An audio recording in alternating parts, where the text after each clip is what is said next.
to build the Beis Hamikdash, to build a temple where with the service of God it will be done.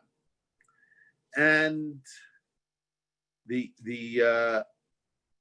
is a question. In other words, the area where the temple is, and certainly certain parts of the area where the temple is, are endowed with Dusha, with holiness. Matter of fact, all of Yerushalayim, all of Jerusalem has holiness, but different areas have different degrees of holiness. And there are areas in the Beis Hamikdash where someone who came contaminated because he came in contact with a dead body, or because he was in a room where there was a dead body, is not allowed to go. And unless he goes through a process of tahara, of purification. Today, we are all tamei mess. All of us came in contact, either being in a room or whatever it is, with unfortunately with someone who passed away. So, according to the Rambam's opinion, there are areas on the Temple Mount where one is not allowed to go. The Azara, one is not allowed to go. And there are disputes that take place all the time, whether we know exactly where those areas are. And if we don't know where those areas are, we're not allowed to go on the Temple Mount. Matter of fact, after the 6-Day War, a proclamation was issued by most of the rabbis in Israel, including the chief rabbis of Israel, that warned Jews not to go on the Temple Mount, because according to many opinions, the Temple Mount retains its sanctity. Later on, probably the biggest advocate of that was Rav Goren. They felt, on the basis of archaeological information and other information, that they know exactly what areas of the Temple Mount one is allowed to go, what areas had the higher form of sanctification where one is not allowed to go. So they advocated going on the Temple Mount, but not going on these areas. And this argument continues to this day. Can we say with certainty that we know which areas are the inner part of the Beis Hamikdash? And consequently, we who came contaminated from going into the areas with the higher form of sanctification cannot go. Now, and on the other hand, there are those who suggest that according to those who feel that the area of the Beis Hamikdash, of the Temple Mount, retains its sanctity, today one could even give some sacrifices. Every year before Pesach, you have a group of some strange fellas that go up to the Temple Mount with a sheep. I think they're more interested in publicity than anything else, to give the impression they're going up to give the sacrifice. So there is a dispute between the Rambam and the Ravid.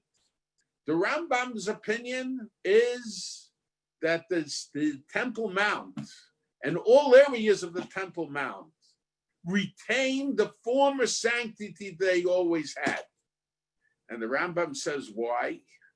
Because once there is the Dusha of the Shechina, once we have the sanctity of the presence of God, a place that has the sanctity of the presence of God, so that sanctity is never removed.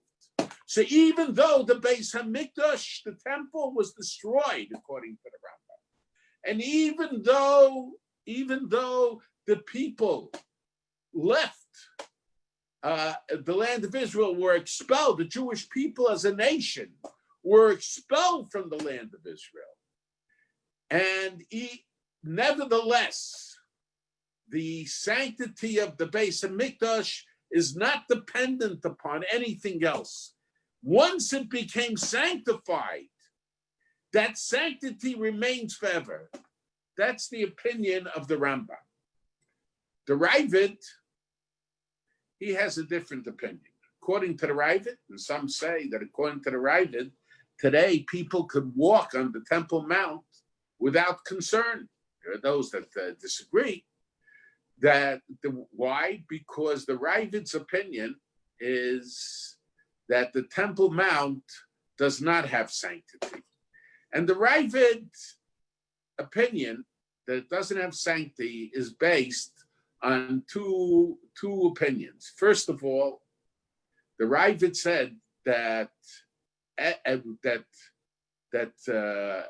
Ezra, who built the second temple, knew that the second temple is going to be destroyed. He knew it through prophecy, and therefore he made a stipulation. When he rebuilt the temple, he made a stipulation that the area of the Temple Mount should lose its sanctity when the temple is destroyed. But the Ravid adds another point. Now, the Rambam says, besides the sanctity of the temple, all of Eretz Yisrael, all of the land of Israel has sanctity. And we have all kinds of mitzvos that are dependent upon the sanctity of the land. Mitzvos that have to do with the produce, agricultural produce. And sometimes we have to give trumos, maestros, and there are all kinds of halachos, parts of our land for the poor. And all this is dependent upon the sanctity of the land of Israel. And the Rambam says that when Yoshua, went up and sanctified the land of Israel, so that sanctification that Joshua gave at the time of the beginning of the first Commonwealth, that sanctification came to an end with Babylonian conquest. And then for 70 years, the land of Israel did not have that sanctity. And during those 70 years, between the two temples, during those 70 years, all these mitzvos that are dependent upon the land, that have to do with the agricultural produce of the land, all these mitzvos did not apply during the 70-year period. But then Ezra came, and Ezra sanctified the land of Israel again. And Ezra's sanctification, interestingly, that was a permanent sanctification. And even when Rome came and exiled the Jewish people, nevertheless, the sanctification that Ezra gave the land of Israel, that dusha remained, that sanctification remained. And the Rambam asks a very simple question.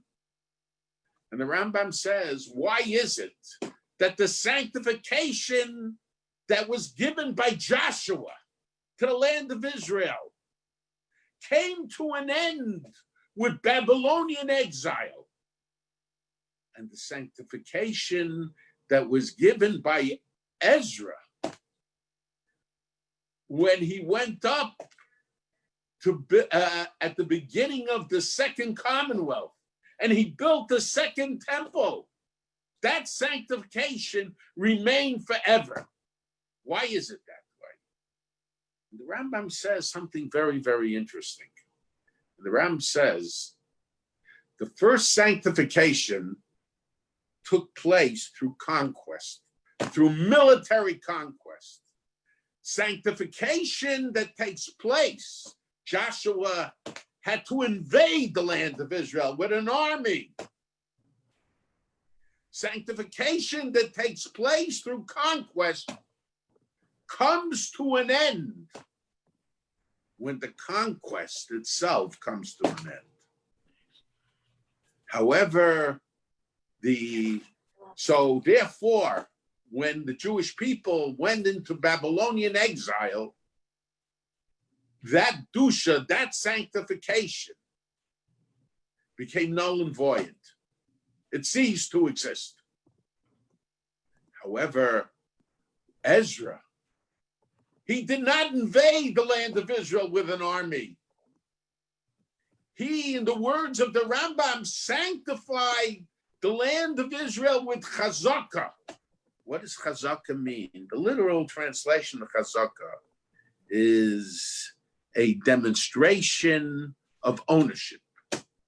Let's say, if I make a deal to buy a piece of land from somebody, and I go in and I do work on the land, and I demonstrate my ownership. Obviously, if I do it in a manner that is not legitimate, it wouldn't work. But if I go to the land and I work on the land and I demonstrate my ownership over the land, so where that demonstration of ownership was legitimate, it was done, let's say, with the approval of the former owners. So then that sanctification is forever. So when sanctification takes place through military might, then the sanctification is temporary. It only lasts as long as the effect of the military might is there.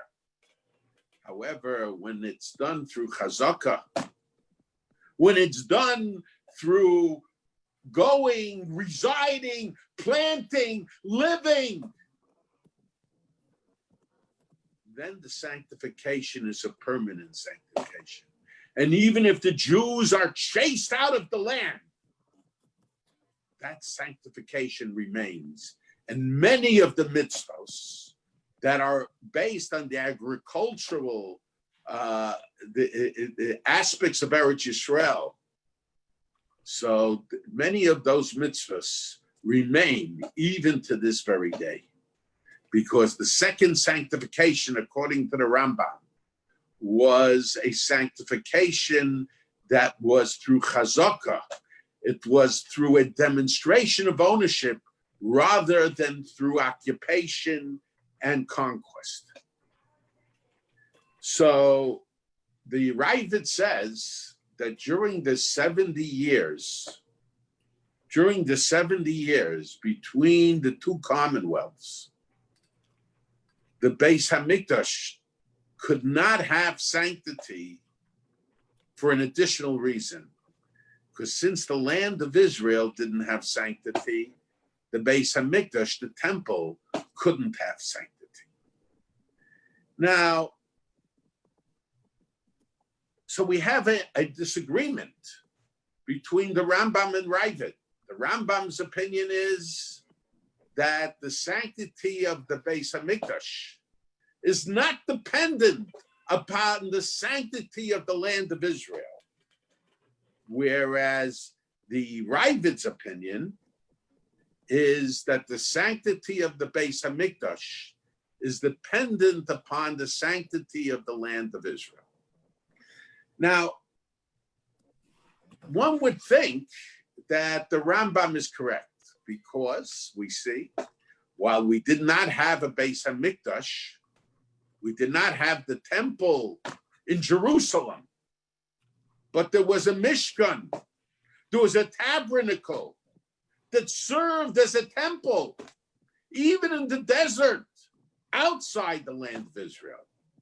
So you see, there could be the sanctification. You could have the sanctification of a temple that is not dependent upon the sanctification of the land of Israel.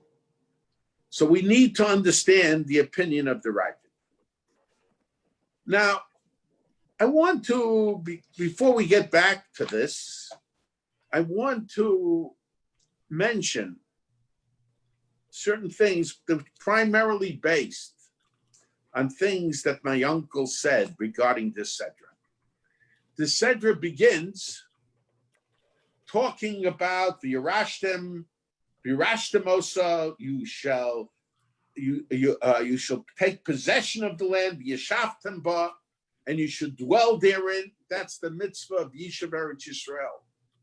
Now, it's well known that there is a dispute between the Rambam and the Ravid. The Rambam and the Ramban. The Ramban writes that the mitzvah of occupying the land of Israel and dwelling therein is one of the 613 mitzvahs of the Torah. The Rambam, when he enumerates the 613 mitzvahs of the Torah, he doesn't include the mitzvah of Yeshivaraj Yisrael, the mitzvah of taking possession and living in the land of Israel. And the question is raised, why is it that way? And my father said that according to the Rambam, the mitzvah of Yeshivaraj Yisrael is not a required mitzvah, it's a voluntary mitzvah. And Reb Chaim said, in regard to something else, that a mitzvah that is not a required mitzvah is not counted among the 613 mitzvahs. That's what Reb Chaim said. So my father said, because we find that the Sifri says, Shkula mitzvah Yeshivaraj Yisrael, the mitzvah of dwelling in Israel is equal to the rest of the Torah. That's a statement that needs to be explained. But he clearly refers to it as a mitzvah. So how could the Rambam not enumerate it among the 613 mitzvahs? So my father said the mitzvah of Yeshivaraj Yisrael is a voluntary mitzvah. Now, but my uncle pointed out it's the Sedra this week starts off with the mitzvah of taking possession of the land of Israel and living the land of Israel. But immediately afterwards, after discussing that, the Torah tells us that when we go into the land, actually simultaneously, the Torah tells us that when we go into the land of Eretz Yisrael, we are required to search out the land and to rid the land of all idolatry that exists in the land. And while it's true that even where if I dwell outside the land of Israel, if there is idolatry within my reach, so to say, with my possession, I have to rid my areas of the idolatry. There's a difference. In the land of Israel, we have to search out for it. We have an obligation to make sure that the land of Israel does not have idolatry. Whereas outside the land of Israel, it's only in my area where I know that there is idolatry that I have to rid it and get rid of the idolatry. And my uncle, I think, said it's very similar to the mitzvah of tshuva. There is, after all, a mitzvah of tshuva every day of the year, of repentance or returning to God. Matter of fact, the Ramban is very clear about it. But Reb Chaim said that even the Rambam, I don't want to get into the whole argument, but even the Rambam felt that there is a mitzvah of tshuva. So if I'm aware of a sin that I did, so I should do tshuva immediately. However, Yom Kippur, I have to, in a sense, search my soul to see if I have any sins. The other days of the year, I don't have to search for sins. But if I'm aware of a sin, I have to do tshuva. Yom HaKippurim, I have to search myself, search my deeds, evaluate what I did. In a similar way, that is the difference between Eretz Yisrael, between the land of Israel and outside the land of Israel in regard to idolatry. But there's another mitzvah that's mentioned immediately after the mentioning that we're going to go into the land of Israel, and that's the mitzvah of building the Beis Hamikdash, of building the temple. The Shichno Tidrishu Abasa Shama. That we have to search. We ask a prophet, however the search is to be done. We ask a prophet about where to build the house of God. And we seek out the place where the presence of God will be and to go there. Now,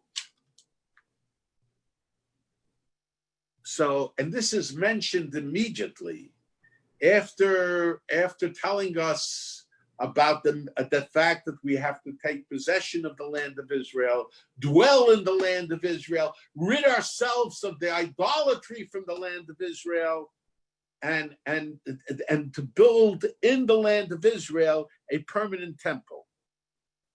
So now the question is, not right now. Huh? So the question is that the land of Israel, the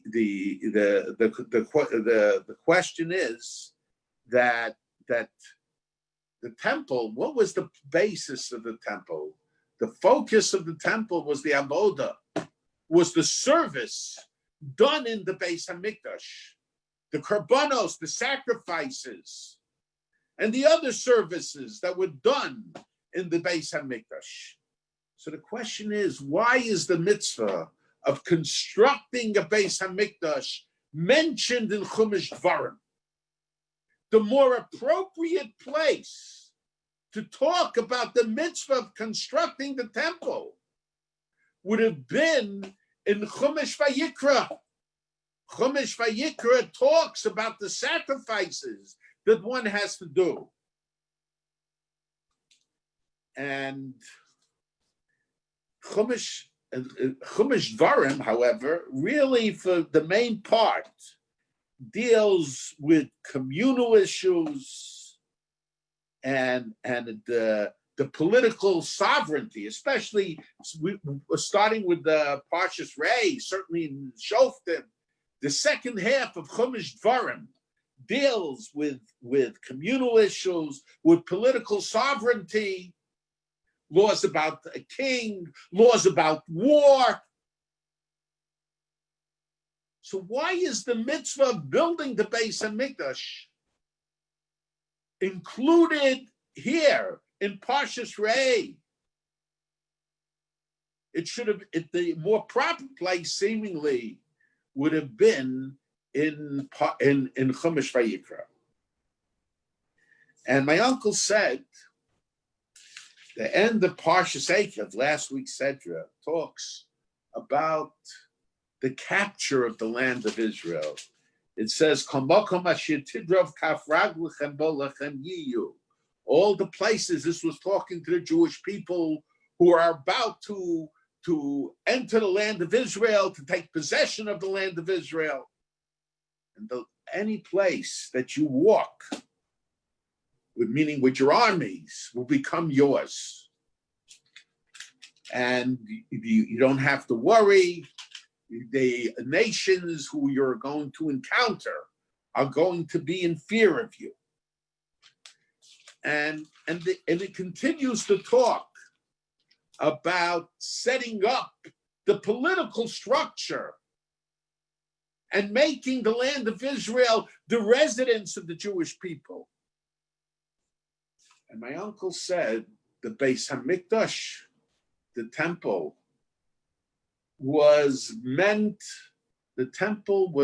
in a sense, is not just a separate mitzvah for the service of HaKadosh Baruch Hu, but the building of the temple represents to a certain degree the culmination of the Yerashtem Esaretz v'Yashavtem Ba, of taking possession of the land and dwelling therein.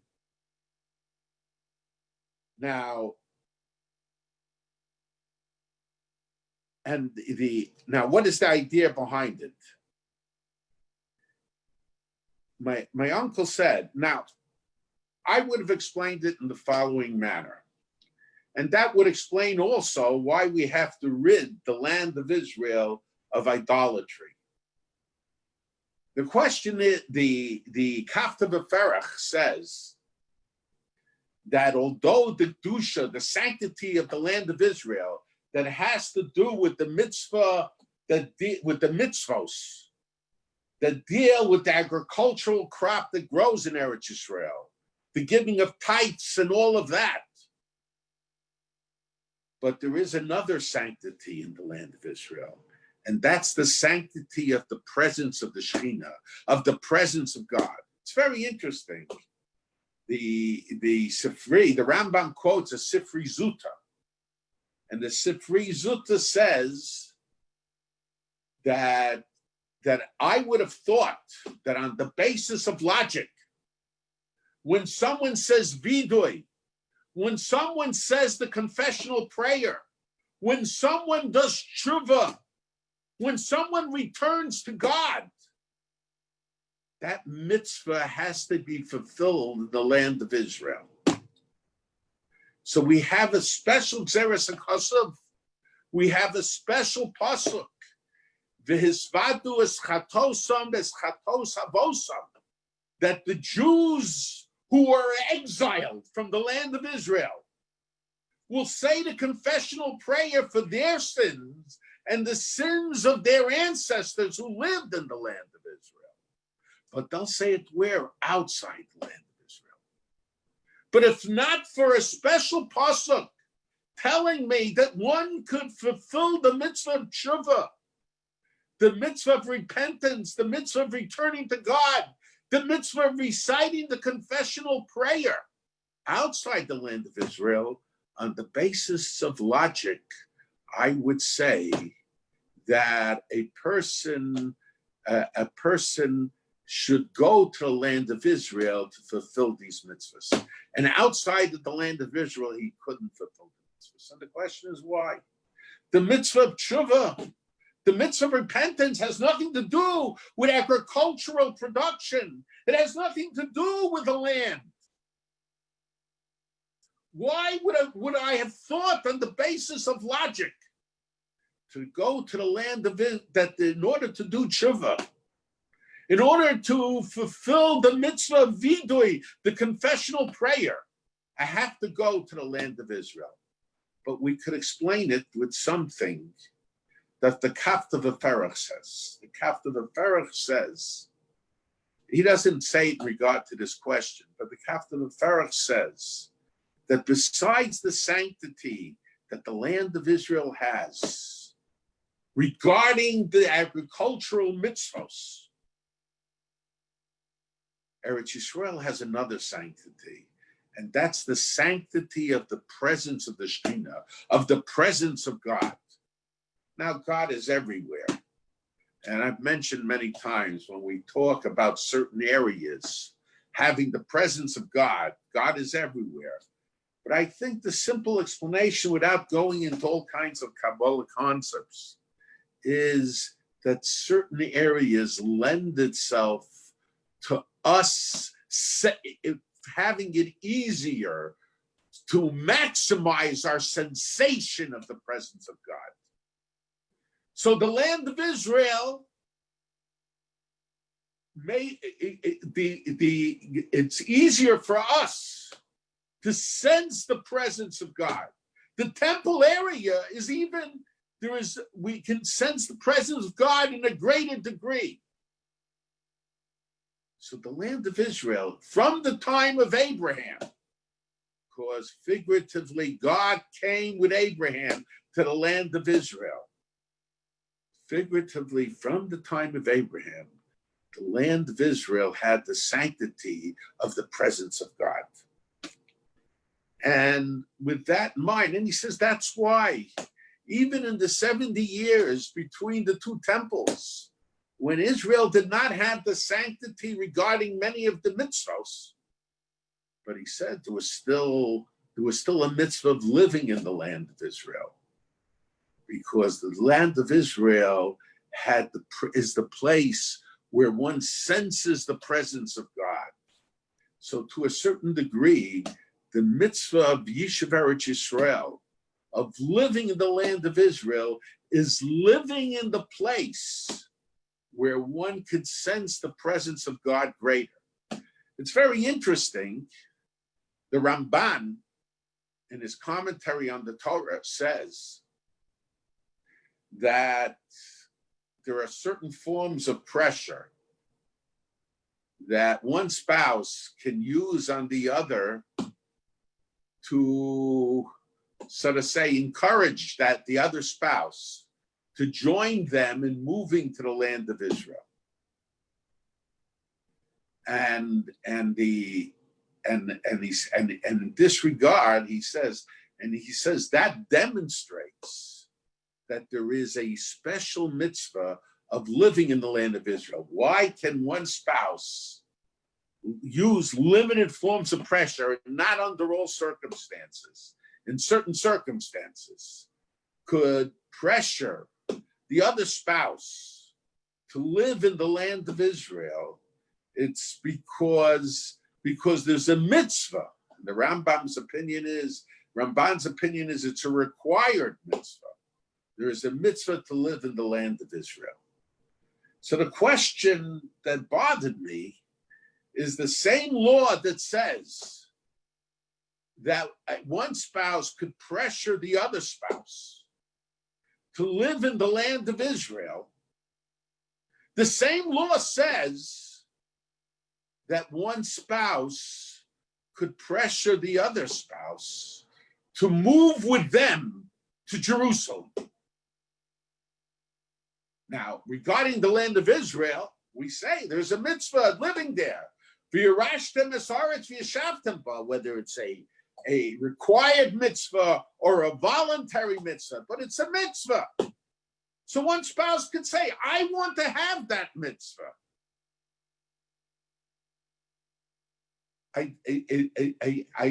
So because of that, there are certain forms of pressure under certain circumstances that a person could use to encourage the spouse to move with them to the land of Israel. But there is no special mitzvah of dwelling in the land of Israel. In Jerusalem. How could the Ramban, of dwelling in Jerusalem? There is no special mitzvah of dwelling in Jerusalem. So how could the Ramban use this law to demonstrate that there's a mitzvah of living in the land of Israel if the same law applies in regard to pressuring a spouse to live in Jerusalem? But if we say that at least part of the mitzvah of living in the land of Israel is based on the fact that the presence of God is in the land of Israel, therefore there would be a greater fulfillment of the mitzvah, even if it's not a requirement. There would be a greater fulfillment of mitzvah in living in Jerusalem because in Jerusalem, the presence of the Shekhinah, the God's presence, is much greater than it is in the rest of the land of Israel. So we can understand with that why the act of ridding the land of Israel from idolatry, and perhaps even the mitzvah of building the temple, is part of Irashtem Esaretz v'Yishavtem ba, and you shall take possession of the land and dwell in it, because we take possession of the land in order that we should be able to dwell together with the presence of God.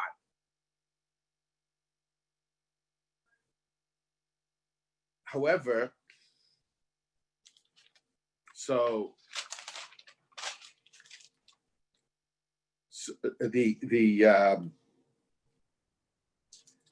and it's very interesting. So my uncle said that the word Shechina is similar to the word shachen, a neighbor.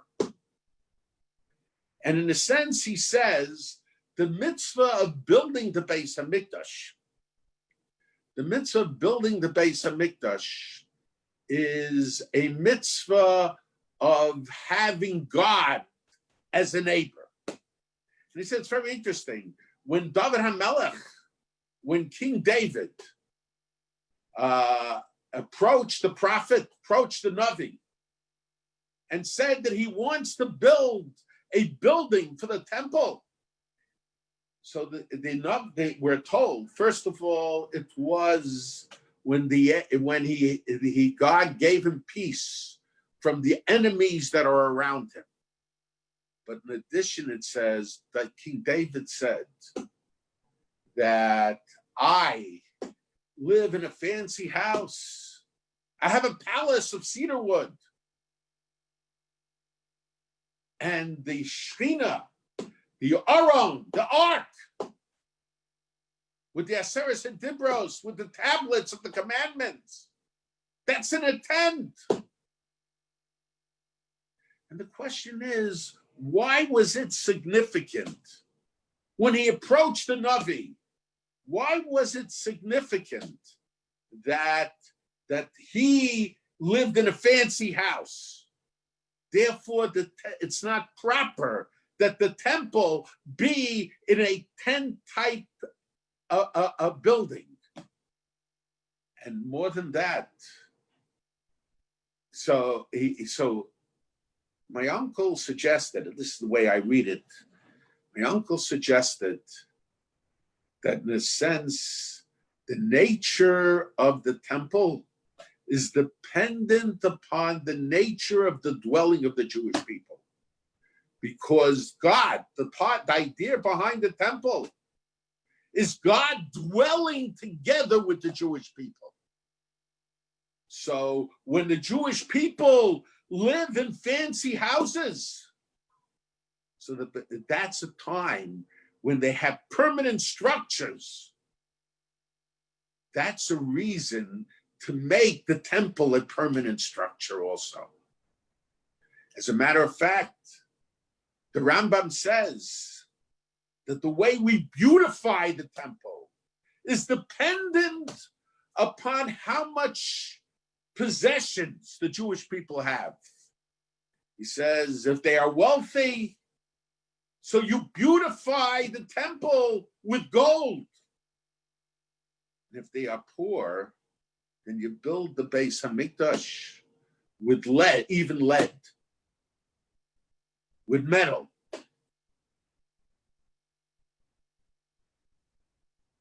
And so why is it dependent? And my uncle assumed that when a person is wealthy, so he lives in fancy houses. So, and the possessions in the house, the utensils in the house are fancy. So if my utensils are fancy, if my house is fancy, My Beis Hamikdash, the temple, has to be fancy also. Because part of the idea of the temple is God dwelling among the Jewish people. So it's reflective of the way the Jewish people are dwelling. And he said also, it says, that God, when did David ask to build the Beis Hamikdash? I discussed it from a different perspective. When did David ask to build a temple? When he didn't have to worry about his enemies around him.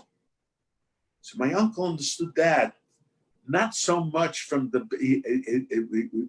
my uncle understood that because that's when there was security. In other words, the Beis Hamikdash had to be built when the Jewish people felt secure. Why? Because the mitzvah of building the Beis Hamikdash is not just a separate mitzvah, unrelated to the Yerashtem Esaretz v'Yeshavtem ba. You shall dwell in the land, and you shall take possession of land and dwell therein. It's related to it. And the mitzvah of Yerashtem Esaretz, and this is a very important point, and it has relevancy today, I think. The mitzvah of the Yerashtem Esaretz v'Yeshavtem ba is not just that we should be able to have houses, but we have to make sure that our houses are secure. If we have houses, but we have to be constantly on guard, we only have part of the mitzvah. You know, the mitzvah of Yeshivaraj Israel, one might think, and there is some truth to it, one might think it's a mitzvah of taking possession of the land where you're going to live in that land. And unfortunately, today, there are large areas of the land of Israel that we don't dwell therein. So the question is, okay, that's a separate question, but there is a very strong argument that we have to be in possession of land that we don't live in order to assure security of the Jewish population in the areas that they do live. A person could argue that the political situation makes it less secure, but the military situation surely demonstrates that we can't make a border just where the houses are built, that we need extra land for security purposes. So when he asked, so the mitzvah of building the temple, in a sense, that represents the culmination of Yerashtem Esaretz v'Yeshavtem ba, of taking possession of land and dwelling therein.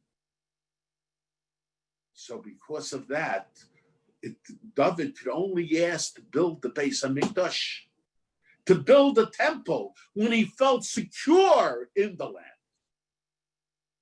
And so so in other words, but the idea is that God, the whole idea of the mitzvah of the Beis Hamikdash is for God to live figuratively among the Jewish people. It's true. God's presence is throughout the whole land of Israel. But we become more aware of God's presence in our midst when there is a temple there. Now, I raised the question. The Ravid says right at the very beginning, the Ravid says that the mitzvah of having the temple is dependent upon the Jewish people, upon the Kedushas Haaretz, the sanctity of the land of Israel, the sanctity for the mitzvahs. And when the Jewish people are in exile, when there is no sanctity, when there's no sanctity to the land of Israel, like the 70 years between the first Commonwealth and the second Commonwealth, there couldn't have been the sanctity of the Beis Hamikdash, because the sanctity of the Beis Hamikdash is based on the sanctity of the land of Israel. And the question we raised, and to a certain degree, my grandfather, in his Sefer, hints to it, doesn't say it explicitly as a question. He just mentions it as proof for the Rambam. Is in the desert they had a mikdash, they had the Mishkan. There was certainly no sanctity of the land of Israel in the desert. So the question is how we can understand it. But the answer is, in the desert, the Jewish people, we have to understand, what does Dushas Mikdash mean? And why is there a difference? At the very beginning, I mentioned that the first sanctity came to an end because it was taking place through occupation, through military might. The second Beis Hamikdash, the Dusha of the land of Israel, was permanent because it took place through Chazaka. It took place not by conquest, but it took place through demonstration of ownership. We have to understand, why should there be a difference? And then furthermore, after the Jewish people in the first Commonwealth, after they won their war, they defeated the 7 nations. So they certainly built houses. They certainly worked on their fields. And this is a question everybody raised. So there was chazaka there also. They demonstrated ownership then also. So why should there be a difference? I think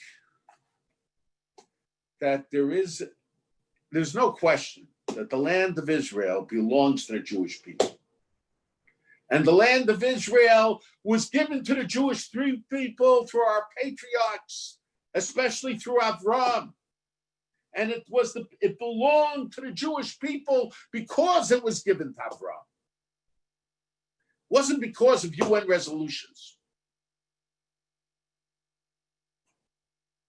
But what is ownership of the land of Israel? There's no question that the ownership started with the time of Abraham and never came to an end. But what does Dushas Haaretz signify? The sanctification of the land. That is indicative that it's the residence of the Jew. We can own many lands, and we don't have to reside in them. But Dushas Haaretz is halachically indicative that the land of Israel is the residence of the Jew, not just the property of the Jewish people, but the residence of the Jewish people. Residency that's based on military might comes to an end when that military might is no longer there. When the Jewish people went into a Babylonian exile, the land of Israel was still theirs, but it ceased to be their residency. But one doesn't have to live in his house for his house to be a residency. One can go on vacation. One goes on vacation. He's still a resident. He's still a resident of wherever he lives, even though he's not there. But that's where chazaka plays a role. Chazaka, when I go up to the land and I work on the land and I build houses on the land and I live on the land, not on the basis of an occupation or a conquest. that shows that I have a special relationship with the land. There was a time that England, the sun never set on the British Empire. But all those areas were not England. All those areas were not England. But England had conquest over those lands. But where people live in the land and work on the land, that's a demonstration of a special relationship. England never had those special relationships with the lands that they owned. The British Empire never had those relationships.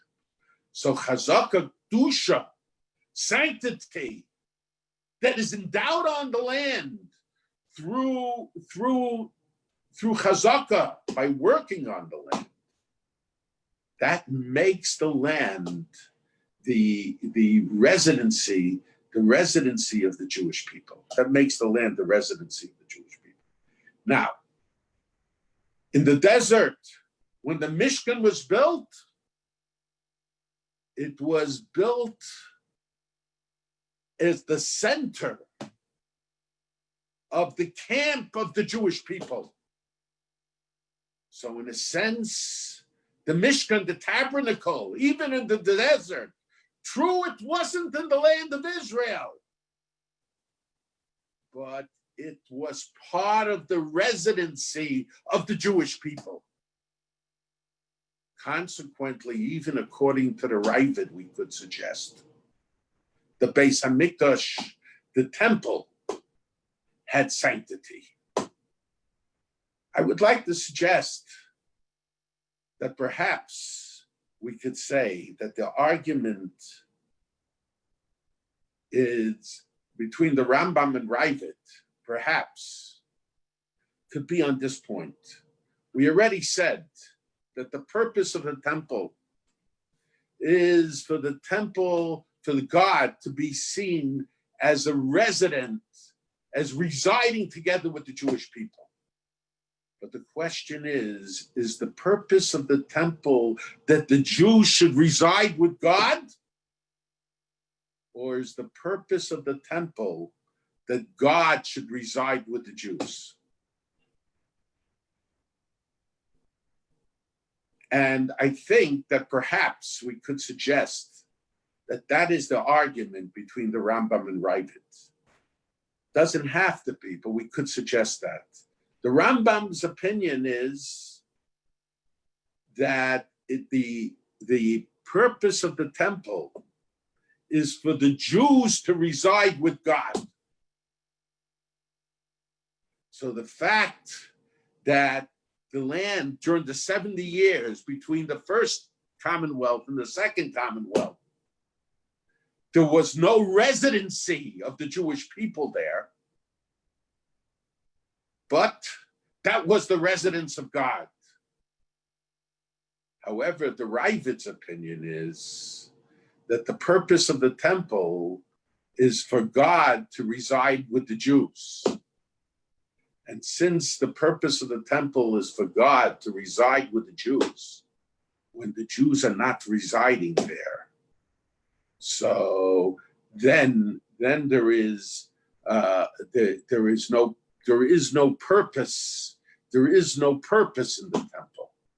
Consequently, the temple having its special status as the residency of God is dependent upon the land of Israel being the residency of the Jewish people. And even according to the Rambam, we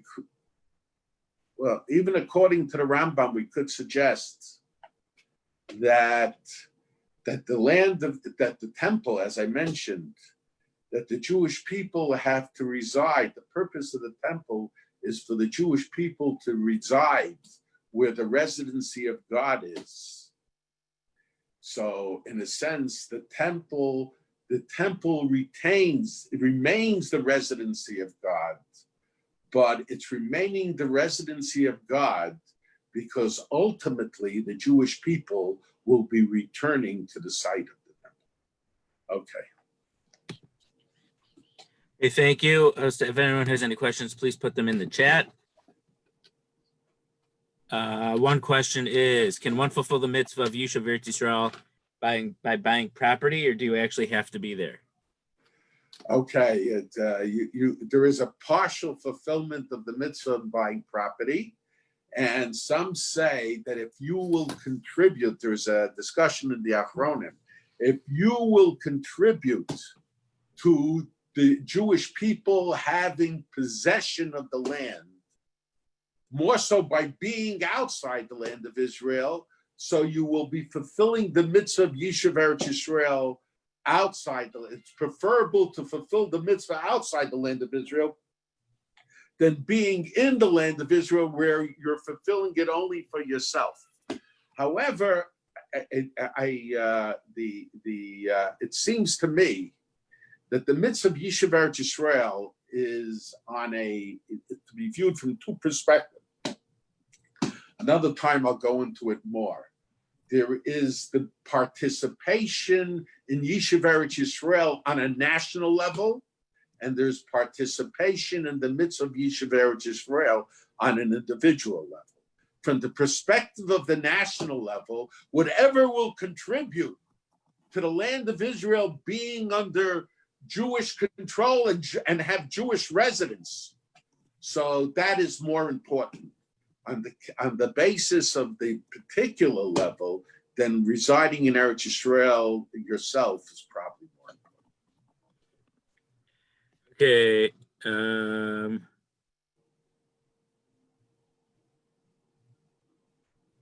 So it's a kind of a similar distinction. It seems a proof that dwelling in Israel as opposed to owning it is a critical point for any mitzvos being on a Torah level instead of being rabbinic. But then he says it has to do with Rov Toshvei Aleha. That has to do with Rov Toshvei Aleha or Bias Kulchem. That has to do with Shemitah and Trumas Amaishas, not the other mitzvahs Hatuyas Baritz. That's totally simple Dushas Eretz Yisrael. That has to do with the Rambam's opinion. Okay, I give a whole share on that. There's a time about it.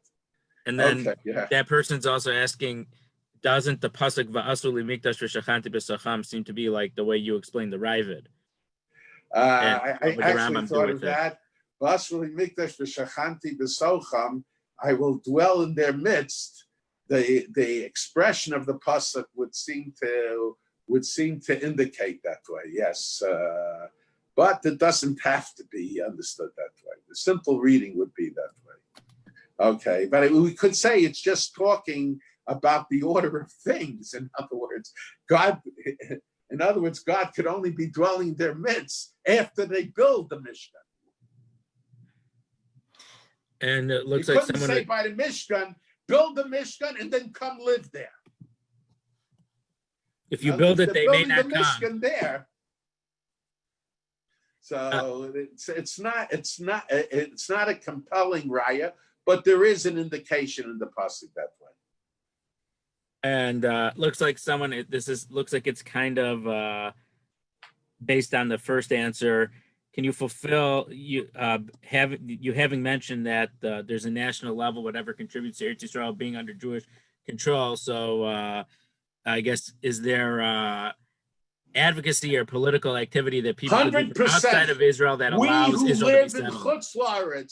We who live in Chutz La'aretz, besides the fact that we have to advocate on behalf of the Jews of Eretz Yisrael because their lives are at stake, we have a special mitzvah we have a responsibility on the national level of making sure that Eretz Yisrael remains a Jewish land. Okay. I don't see any other questions right now. Oh, here. Is there a lesson of kibbutz versus chazak on how we conduct ourselves in our lives and how we acquire status? It certainly is. Let's say in education, If you work, if everything is done by force, when the cat is away, the mouse will play.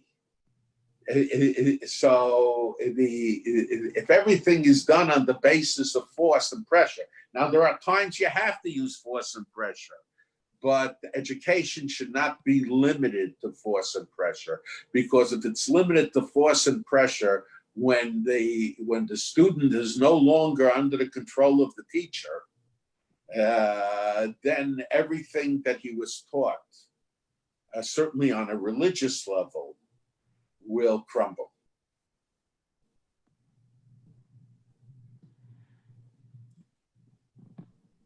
And that's true in other areas of life as well.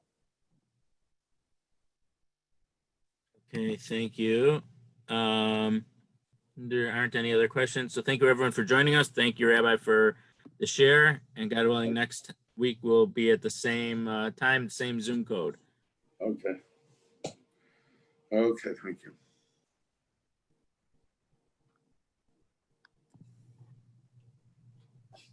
All right. Naftali.